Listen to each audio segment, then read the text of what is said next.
It's time for another Friday Mailbag. You asked, and I'm answering. Is CJ Carr ready to lead the offense? Can Marcus Freeman fight off negative recruiting? And which game is the biggest trap game on the schedule? We're covering all that and more on today's Locked On Irish.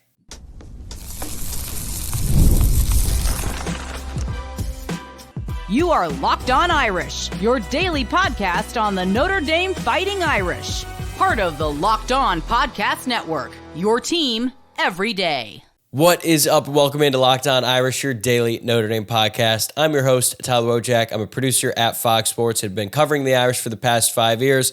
I appreciate you joining me here on Friday, May 16th. So happy Friday to you, and thanks for making this your first watch or listen of the day. Today's episode is brought to you by Game Time. Download the Game Time app, create an account, and use code LOCKEDONCollege for $20 off your first purchase. Before we get rolling, make sure to subscribe to the channel if you're watching along on YouTube, because we are getting dangerously close to that 10K number. Or if you're listening to the pod, subscribe on your preferred platform, no matter how you're tuning in today.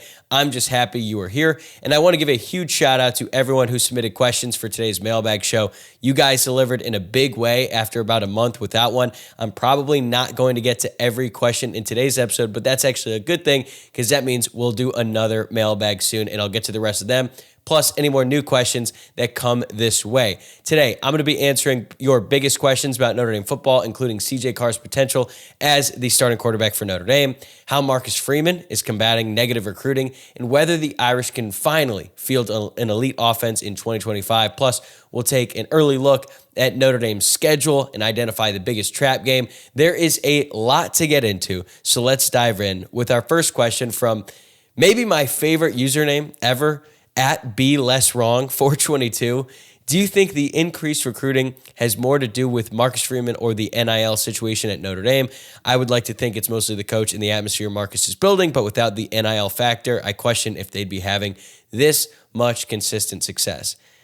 Let me just say right off the bat, this is the first time that anyone has wrote in where they were actually concerned that Notre Dame's NIL foundation was in too good of shape, that it would be taking away from their recruiting success. So let me just say it's a variety of factors. Number one, Marcus Freeman's effort and his prowess as a recruiter is certainly at the top of the list. But Notre Dame has been more aggressive with NIL, and they even offer it to high schoolers. That was something that they were a little bit reluctant to do at the beginning of the NIL era, but they aren't always the highest bidder, certainly not in the case of high school recruiting, but I think that they present high school recruits with an opportunity to make more money down the road at Notre Dame. Like, I don't think Rodney Dunham is going to be making more money than Bryce Young, who's only going to be entering his sophomore season at Notre Dame, and Rodney Dunham is a borderline 5-star prospect or a 5-star prospect, depending on which recruiting site you're looking at. I think the third biggest factor is Notre Dame's success on the field, which is in large part to Marcus Freeman and the work he and his staff have done over the past 3 years since he became the head coach. They just went to the national championship, and I think that success, that playoff run, changed the perception about Notre Dame for a lot of people around the country, including high school recruits. But you are not going to win in the modern day era if you don't have NIL money, and you're probably not going to get NIL money from donors if you're losing, unless you're at a school like, say, Miami. So it's kind of the chicken or the egg situation, right? Notre Dame has been winning. There's more excitement around the program. More people are willing to donate money. If they had been losing, if that loss to Northern Illinois had just derailed the season, then they ended up finishing 8-4, they probably would not have as much NIL money at their disposal today.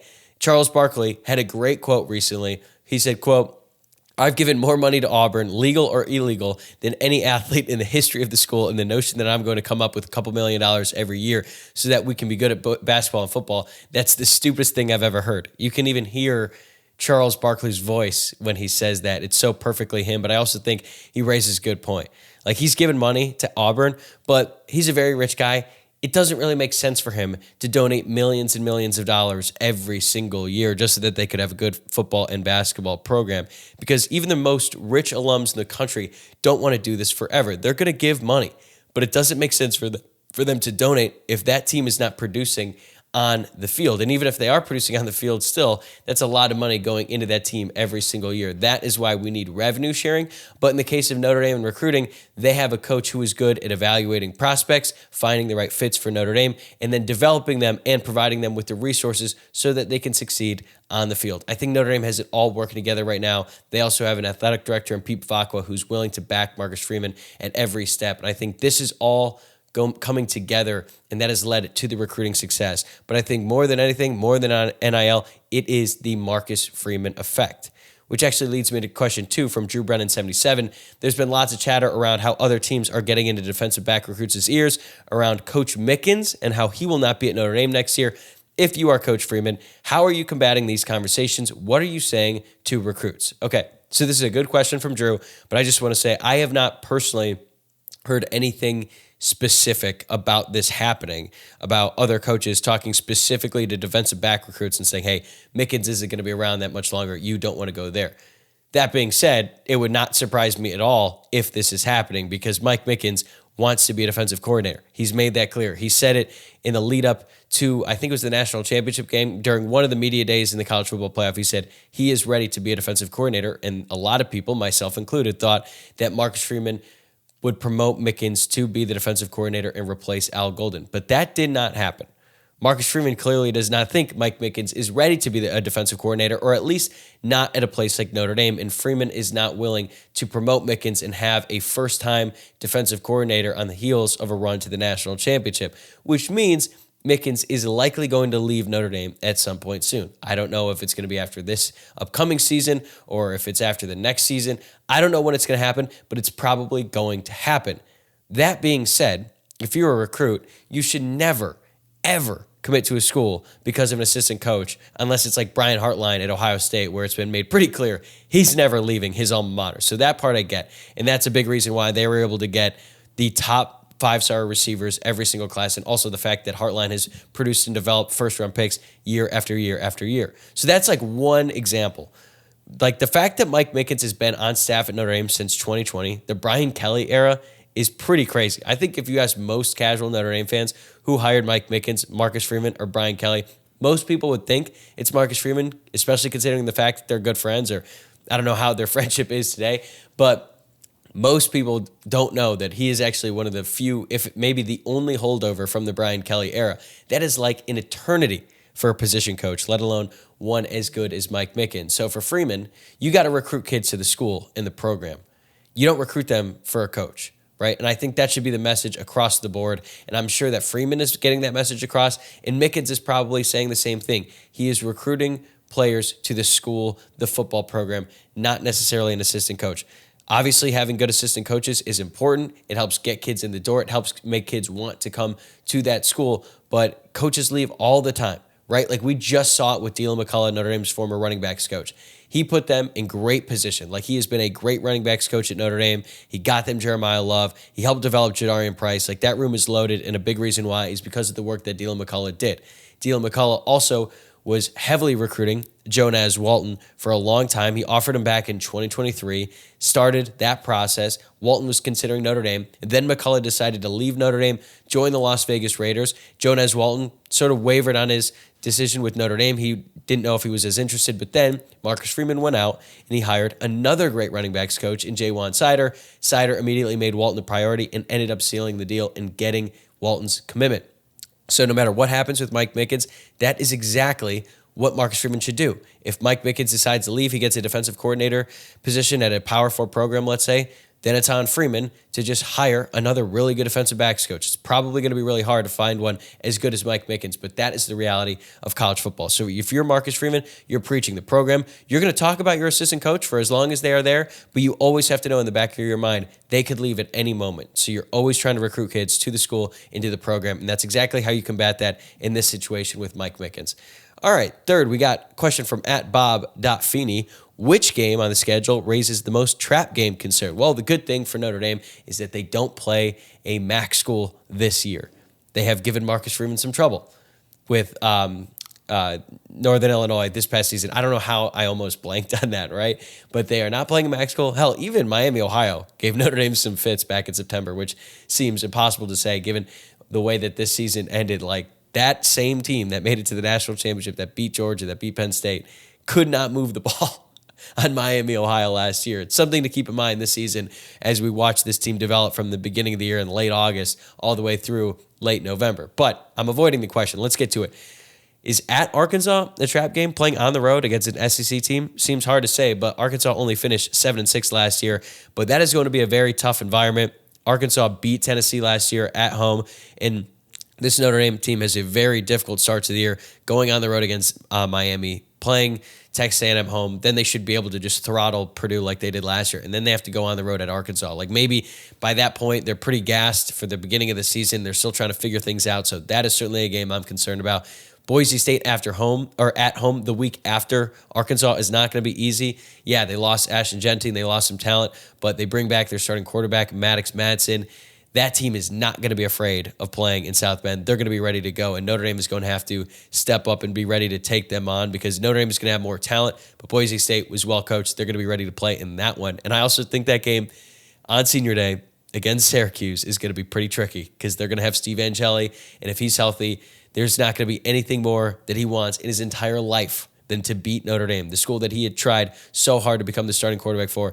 And at every possible turn, Marcus Freeman picked someone else over him, and I'm sure he's going to want revenge. And I am rooting for Steve Angeli in every other game except this one, but I think he's going to come in with a massive chip on his shoulder. Fran Brown has got things cooking over there. They have a really, really good offensive coordinator that they just re-signed, and they have been aggressive in the transfer portal. So that is not going to be an easy game. Notre Dame should win every one of these games I just mentioned, probably by double digits, but if they aren't at their best, they could lose. And if you doubt that, if you say Notre Dame could not lose to any one of these teams, just remember this team lost to Northern Illinois, and they struggled a lot at the beginning of last season. So we're going to see who the trap game is this year. It's going to happen. There's probably going to be more than one because Notre Dame has an inexperienced quarterback, but just buckle up. It's going to be a long season. We have already talked about the challenges on defense and the coaching landscape, but what about the firepower on offense? Can the Irish finally become elite on the offensive side of the ball? That's next. Today's episode is brought to you by Game Time. There is nothing like the NBA playoffs. The intensity, the buzzer beaters, the fans losing their minds, it's the kind of atmosphere you must experience live. And this year's matchups are already delivering. If you want in, Game Time makes it fast and easy to get seats, even for the biggest playoff games. Prices on the app actually go down closer to tip-off, and with killer last-minute deals, panoramic seat views, and no surprise fees, Game Time is a total game changer. I was just on the app looking at some games I could go to, and the zone deals were offering 60% off in great sections. I love that I can see my exact view before I buy. No surprises. Plus, the NFL schedule release just dropped, and you better believe I'm already looking at my fall calendar and picking which games I'm going to hit this fall. Game Time makes scoring NFL tickets just as easy as the NBA, and with the Game Time guarantee, your tickets are 100% authentic, will arrive on time, and you'll always get the best price with fees included, so what you see is what you pay. Take the guesswork out of buying tickets with Game Time. Download the Game Time app, create an account, and use code LOCKEDONCollege for $20 off your first purchase. Terms apply. Again, create an account and redeem code LOCKEDONCollege for $20 off. Download the Game Time app today. Last-minute tickets, lowest price, guaranteed.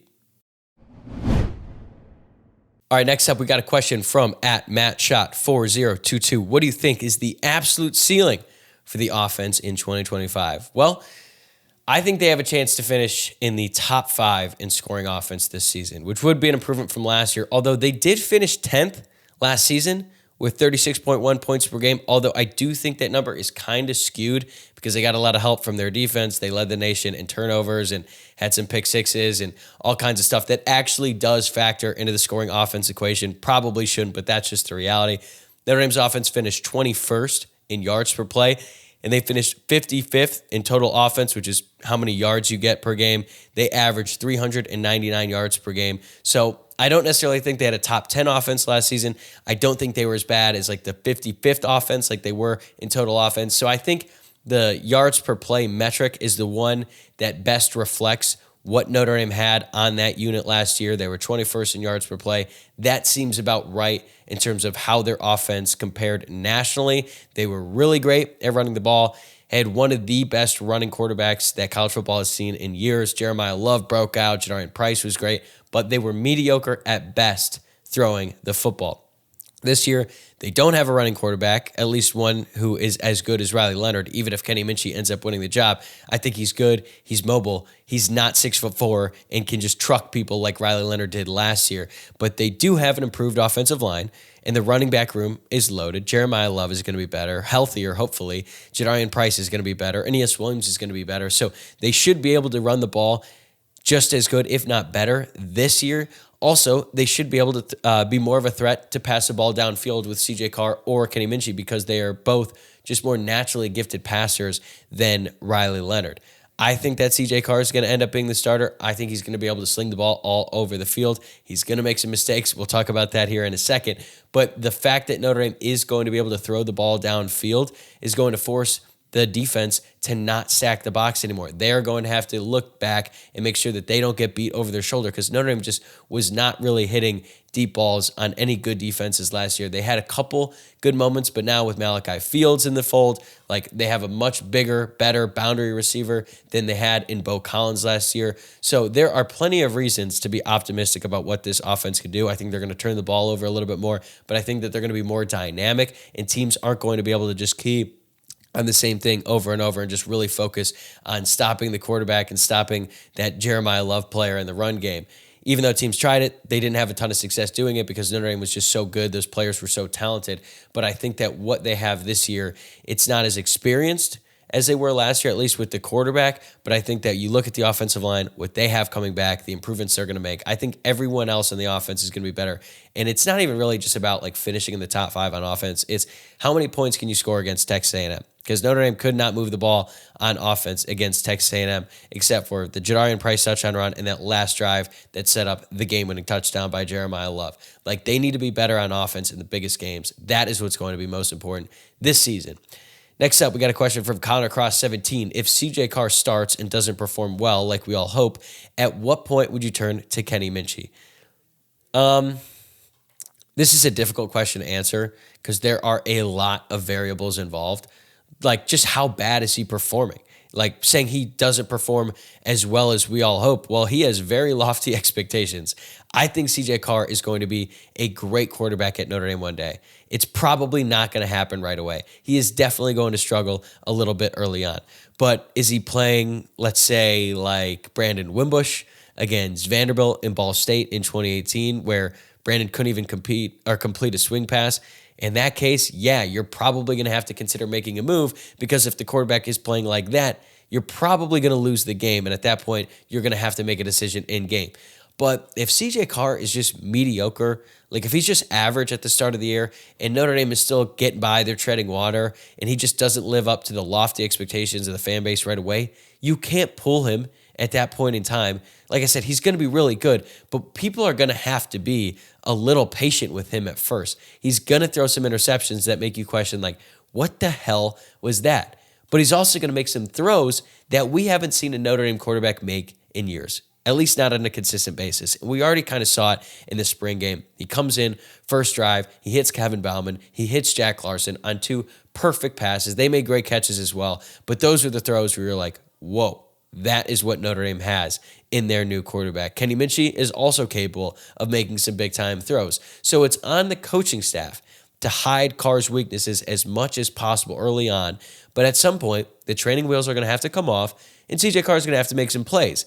But if he's playing like Riley Leonard did in the second half of Northern Illinois when Leonard was clearly hurt, I have no problem going to Minchie to just give him a try to right the ship in that situation if you are going to lose the game, and clearly Carr is not capable of winning you that game. In that case, I think it's time to pull him. But it's going to depend so much on the circumstances, the situation in the game, and frankly, by how much the starting quarterback wins the job.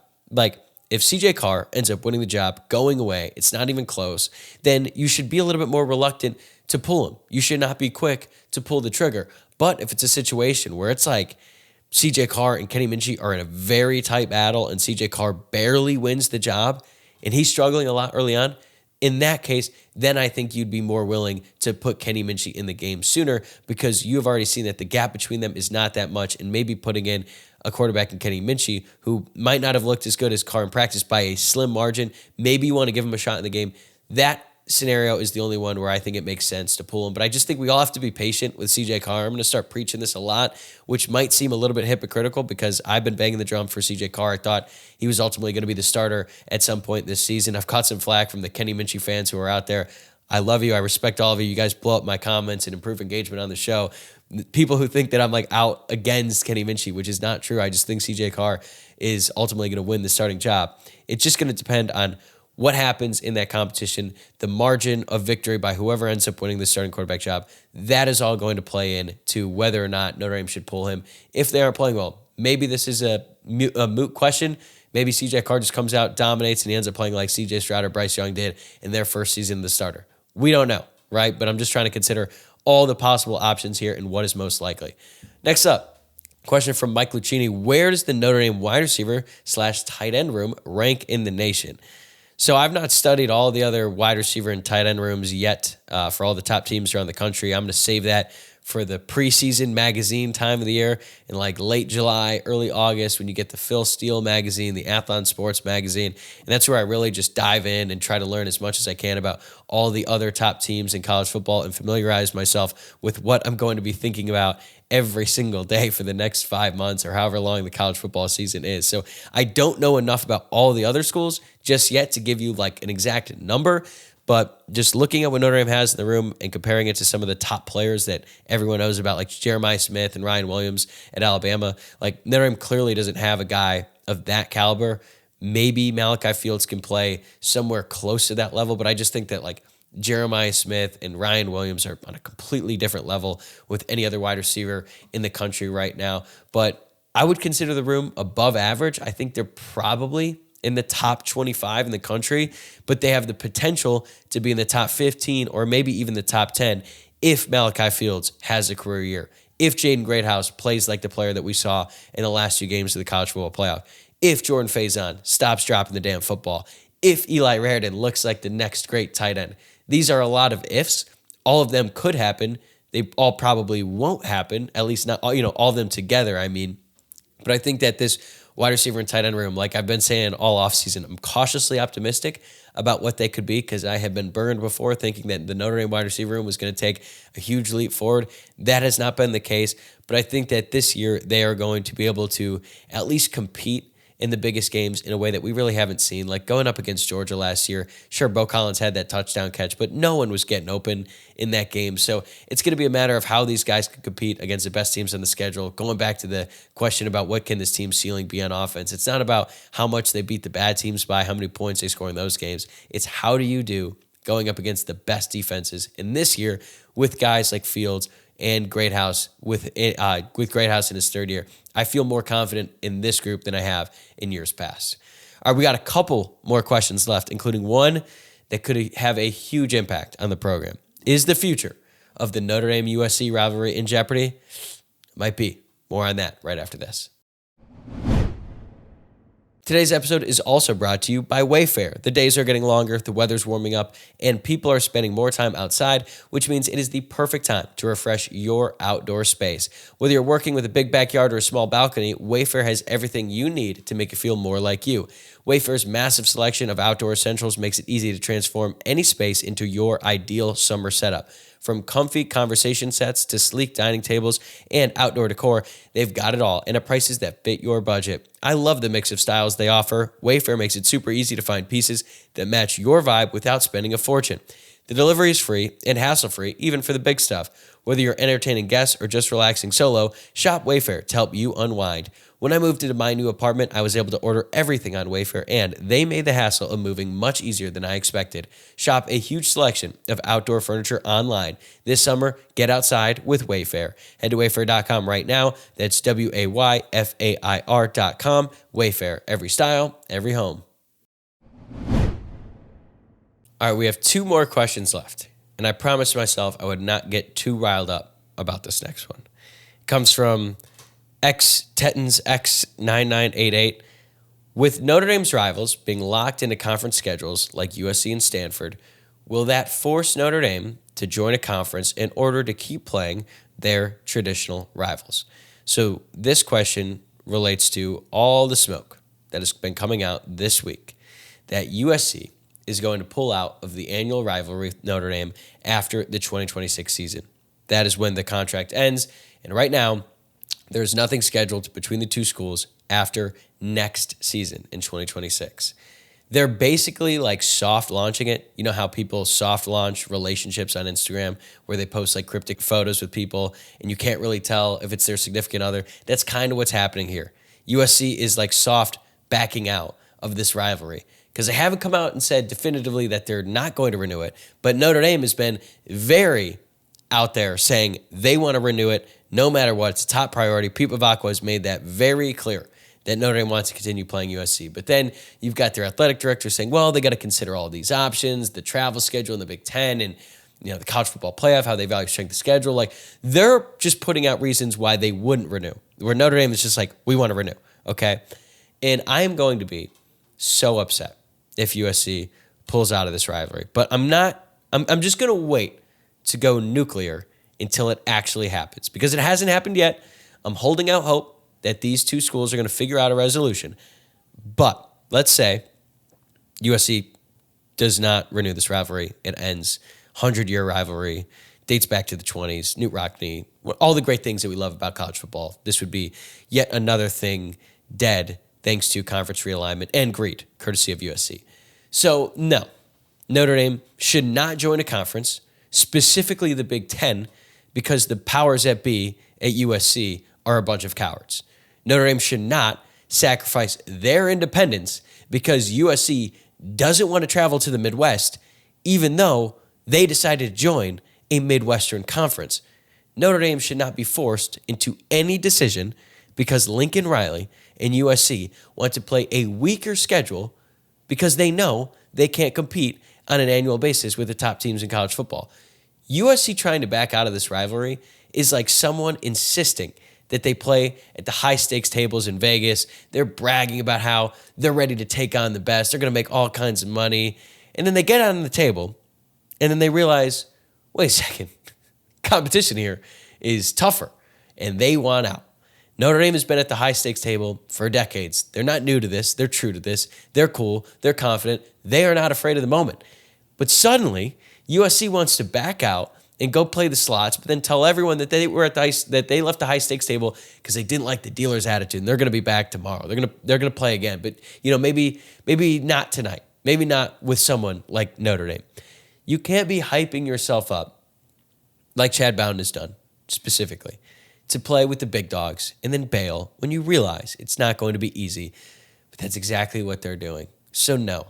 Notre Dame should continue doing exactly what they're doing. They should keep their independence. They should keep scheduling hard games like they just did, scheduling Clemson for 12 years in a row. And I think that part of that deal has to do with the fact that they know that USC is going to pull out.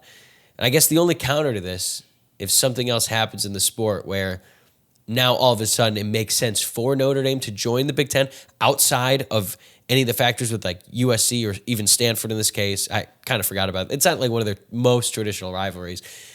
But like if access to the college football playoff becomes harder for Notre Dame with all the automatic bids, like all the different proposals that are out there, if it comes to a situation where Notre Dame has to look at it and say, hey, like independence doesn't make as much sense anymore. Maybe the gap in television revenue that they make with NBC compared to whatever the new TV deals are down the future, where if it's just like too significant of a gap, they have to make up that ground. And they're like, hey, look, it's probably time to consider joining a conference. One of the added benefits in that case to say joining the Big Ten would be like, all right, well, losing out on independence would suck. But if we go join the Big Ten, we get to rekindle the USC rivalry. Like that is the only situation where USC choosing to join the Big Ten and then dropping this game, where it would make sense for Notre Dame to even consider. But they should not question their independence at all, because what USC is doing is just such loser behavior, and I hate everything about it. But I said I wasn't going to get too worked up about it. So we're going to keep it moving because it's not official yet. It's not official, but certainly trending that way. Augustine Howard, 7955. This is the last question we got today. Which will happen first? Notre Dame wins the national championship, or a Notre Dame player wins the Heisman Trophy. So last time Notre Dame had a Heisman winner was 1987, and the last time they won a national championship was 1988. So they happen in back-to-back years. But I think it's going to be a national championship because they have been to the national championship twice since I've been alive, 2012 and then this past season.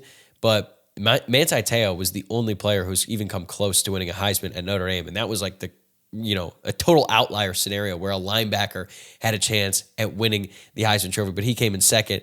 Brady Quinn did not even come that close. He never even finished second, which is kind of surprising looking back and looking at the kind of numbers he put up and just how recognizable he was in college football. And I think in the case of Notre Dame, like the only player at Notre Dame who's going to win a Heisman is the quarterback, and they have not even had a quarterback get drafted in the first round since 2007. Maybe CJ Carr ends up becoming a Heisman finalist. Like the best version of CJ Carr, he does have the potential to be at that level. But the odds are if CJ Carr is up for the Heisman, then Notre Dame is probably going to be in the playoff and have a shot at the title. So maybe they get both, right? It could happen. Like those Brady Quinn teams, even though they didn't make it to the national championship, if the expanded playoff had existed, then they're probably in the playoff. So those teams would have had a shot at winning the national championship. It wouldn't have happened because, as we learned in the Sugar Bowl and the Fiesta Bowl, they really weren't all that great. And I've talked about this before, how like when I was a kid, I idolized those guys. I thought those teams were amazing in 2005 and 2006. Then you compare them to the teams that Notre Dame has had in the past 10 years. It's not even close. Notre Dame is in just such better shape now than they were then. But Brady Quinn was like a superstar. So I just think that the way that the team is structured right now, and this goes back to what I was talking about at the very beginning, the Marcus Freeman effect, the way that he just has things rolling right now, I think they're more likely to win a national championship. And guess what? I would take a national championship over Heisman 100 times out of 100. But that is going to do it for this episode. Thanks again for making Locked On Irish your first watch or listen of the day, and for tuning in all week long. I'm going to be back here next week. Also, if I didn't get your question today, I will get to it in a future mailbag. Might even do one next week. If not next week, the week after. So if you got more questions, don't forget, you can drop them in the YouTube comments, hit me up on X at Locked On Irish, or send a DM to the show on Instagram at Locked On Irish Pod. And if you enjoyed today's show, don't forget to subscribe on YouTube or wherever you listen to podcasts. But I'm going to especially shout out those of you watching along on YouTube. Hit that subscribe button because we are dangerously close to 10,000. Does it really change anything? No, but it's a good number, right? 10,000 is better than 9,000, I guess. So make sure you hit that subscribe button and hit that like button as well. If you're watching on YouTube, leave a 5-star rating and review if you're listening on Apple or Spotify. It really helps grow the show. I appreciate everyone who is listening today and all week long, and I hope you have a great weekend, and I will see you next week.